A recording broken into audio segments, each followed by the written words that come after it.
আসসালামু আলাইকুম। শুরু করছি উইকলি মার্কেট রিভিউ। গত সপ্তাহ বেশ ইন্টারেস্টিং একটা সময় গিয়েছে আসলে। আ যেহেতু মার্কেট কয়েকদিন ধরেই কারেকশনে ছিল, তো সবাই একটু ধৈর্য ধরে অপেক্ষা করতেছিল আসলে যে কী হয়। সবাই একটু ওয়েট অ্যান্ড সি বা একটু দেখি কী অবস্থা, সেই মোডে ছিল। বাট বৃহস্পতিবার সম্ভবত মার্কেট একটু ডিফারেন্ট সিগন্যালস দিয়েছে আর কি। তো আজকে সেটাই আলোচনা করব। আসুন শুরু করি। সো গতদিন হচ্ছে আমাদের ইন্ডেক্স প্রায় 6 দিনের কারেকশন শেষে সপ্তম দিনে এসে 35 পয়েন্টের মতো বেড়েছে। এর আগের কয়েকদিন আমরা দেখেছি দিনের শুরুতে এরকম পজিটিভ থাকতো এবং শেষ দেড় দুই ঘন্টায় হচ্ছে মার্কেট এত নেগেটিভে চলে যেত। তার মানে সেল প্রেশারটা আসলে মার্কেট নিতে পারছিল না। বাট গতকালকে শুরু থেকেই একটা উত্থান ছিল এবং উত্থান পতন ছোটোখাটো থাকলেও কালকে প্রথমবারের মতো আসলে বায়াররা মার্কেটকে ডমিনেট করতে পেরেছে। সো এটা আমরা যদি গেইনার্স লিস্টে দেখি, সেখানেও একটু পজিটিভই আছে যে আমাদের অন্যান্য দিন দেখতাম আমরা যে গেইনারের চাইতে লুজারের সংখ্যা বেশি ছিল। কালকে গেইনারের সংখ্যা কিছুটা বেশি, 15টা বেশি আছে। অ্যান্ড মার্কেট তার মানে মার্কেট ব্রেড পজিটিভ ছিল। আমাদের যদি আমরা সেক্টরাল পিগুলোতে দেখি, মার্কেট পি এখনও অ্যারাউন্ড 10-এর কাছাকাছি আছে, which is pretty low.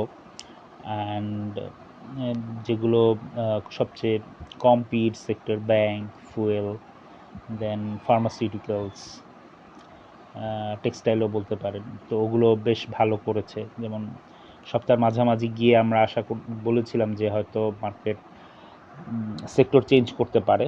So আমরা হচ্ছে লাস্ট 2-3 দিন এসে আসলে ওই জিনিসটাও দেখেছি যে এতদিন আসলে ব্যাংক লিড করছিল এবং দেখা যাচ্ছে যে পুরো সারাদিনে যা ট্রেড হচ্ছে তার 25-30% আসলে ব্যাংকেই ট্রেড হতো। সো লাস্ট 2-3 দিনে হচ্ছে এই সিনারিওটা কিছুটা চেঞ্জ হয়েছে। ব্যাংক যদিও এখন 2 নাম্বারে থাকছে, বাট আমরা প্রতিদিনই দেখছি যে লাস্ট 2-3 দিনের কথা বলছি আর কি, যে কোনো দিন হয়তো টেক্সটাইল টপে থাকছে বা ফার্মাসিউটিক্যালস টপে যাচ্ছে, ব্যাংক 3-4-এ চলে আসছে, মাঝখানে কিছু একটা অন্য কোনো একটা সেক্টর উঠে আসতেছে। সো মূলত ব্যাংক সেক্টর কারেকশানে গিয়েছে, সেটার ইফেক্টই আমরা আসলে ইন্ডেক্সে দেখছি। এবং ব্যাংককে সাপ্লিমেন্ট করার মতো অন্য সেক্টরগুলো ধীরে ধীরে আসলে উপরে আসার চেষ্টা করছে, সেটা বোঝা যাচ্ছে এখান থেকে। দেন আমরা যদি মার্কেট মুডটা দেখি, মার্কেট মুড নিউট্রাল আছে, হুইচ ইজ গুড। আমরা বেয়ার জোনে আসলে যেতে চাইনি আর কি, নিউট্রাল অথবা বুল এই ফেজটা বা এক্সট্রিম বুল, সেটা অনেক অবশ্য দূরের ব্যাপার। আমরা ধরেন নিউট্রাল বা বুল এই দিকে থাকতে চাই আর কি মার্কেট মুডটার ক্ষেত্রে। সো আমরা যদি চার্টে যাওয়ার চেষ্টা করি, সো আমরা যদি ইন্ডেক্সের চার্টে যাই, তো এখানে আমরা দেখছি যে আপনার যদি লাস্ট কয়েকদিনের জিনিসগুলো একটু বড় করে দেখি, সো এখানে আমরা দেখতে পাচ্ছি যে আমাদের যেই মুভিং অ্যাভারেজগুলো আছে, মার্কেট ইন্ডেক্স হচ্ছে প্রথমেই হচ্ছে সে তার 10 দিনের মুভিং অ্যাভারেজকে ভেঙে নিচে চলে আসছে। এই 3 নাম্বার ক্যান্ডেলটা ছিল জাস্ট ওই 10 নাম্বার যে জিগজ্যাগ করে যেটা সিঁড়ির মতো, এটা হচ্ছে 10 দিনের মুভিং অ্যাভারেজ। সো সেটা ভেঙে নিচে চলে আসছে এবং 20 দিনের যে মুভিং অ্যাভারেজ সেটা এসে টাচ করে দ্বিতীয় লাস্ট বুধবারের, সেটা হচ্ছে সেই মুভিং অ্যাভারেজের নিচে ক্লোজ করে এবং গতকালকে সেটা হচ্ছে আবার সেই মুভিং অ্যাভারেজের একটু উপরে এসে ক্লোজ হয়েছে। এবং যে ক্যান্ডেলটা হয়েছে, এটা যদি আপনারা দেখেন যে লাস্ট 2 দিনের যেই ক্যান্ডেল ছিল তার বডিকে পুরোটাই প্রায় এনগালফিং করে ফেলেছে। তো এটা কাইন্ড অফ একটা ডাবল ক্লোজ রিভার্সাল, এবং ঘটনাটা ঘটেছে হচ্ছে আপনার 20 ডেজ মুভিং এভারেজের কাছাকাছি। তৃতীয়ত আরেকটা জিনিস হচ্ছে যে আমাদের যে প্রিভিয়াস হায়ার লো ছিল 5300, অ্যারাউন্ড 5300 কাছাকাছি, তার খুব কাছাকাছি এসে কিন্তু এই বাউন্স ব্যাকটা হয়েছে।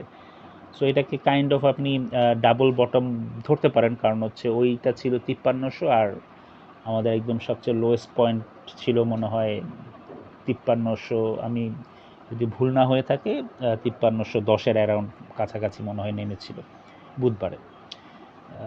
তারপর আবার একটু দিনের শেষের দিকে আবার একটু উঠে গিয়েছিল। সো কাইন্ড অফ এটা বলতে পারেন যে এই জায়গায় যে সাপোর্টটা ছিল সেই সাপোর্টের কাছাকাছি এসে 3টা ঘটনা ঘটেছে। একটা হচ্ছে যে মার্কেট লোয়ার লো তৈরি করে নাই, এটা একটা পজিটিভ দিক। দ্বিতীয় হচ্ছে যে আপনার 20 ডেজ মুভিং অ্যাভারেজের কাছাকাছি এসে মার্কেট বাউন্স ব্যাক করেছে। তৃতীয়ত হচ্ছে আমরা এখানে একটা বুলিশ ক্যান্ডেল পেয়েছি যেটা double close reversal. So hopefully আশা করা যায় যে সিগন্যালগুলো খুবই ভালো।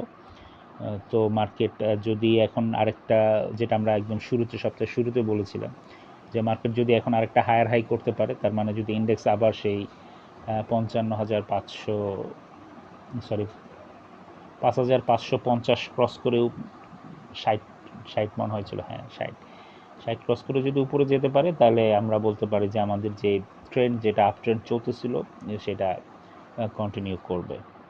আর একটা জিনিস চোখে পড়লো, সেটা হচ্ছে যে আমরা আমাদের যে এখানে নিচের যে ব্লু লাইনটা আছে, এটা হচ্ছে 50 ডে মুভিং অ্যাভারেজ, আর অ্যাশ কালারের যে লাইনটা, এটা হচ্ছে 100 ডে মুভিং অ্যাভারেজ। সেটা খুব কাছাকাছি চলে এসছে।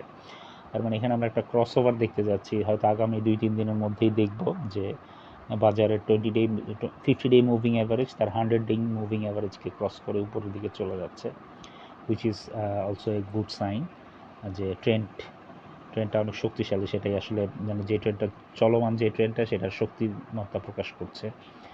সো আশা করি যেগুলো বললাম যে সপ্তাহের শেষ দিনে এসে অনেক আশা আসলে তৈরি করেছে বাজার। দেখা যাক নেক্সট সপ্তাহে আশা আর বাস্তবতার মধ্যে মিল কতটা ঘটে।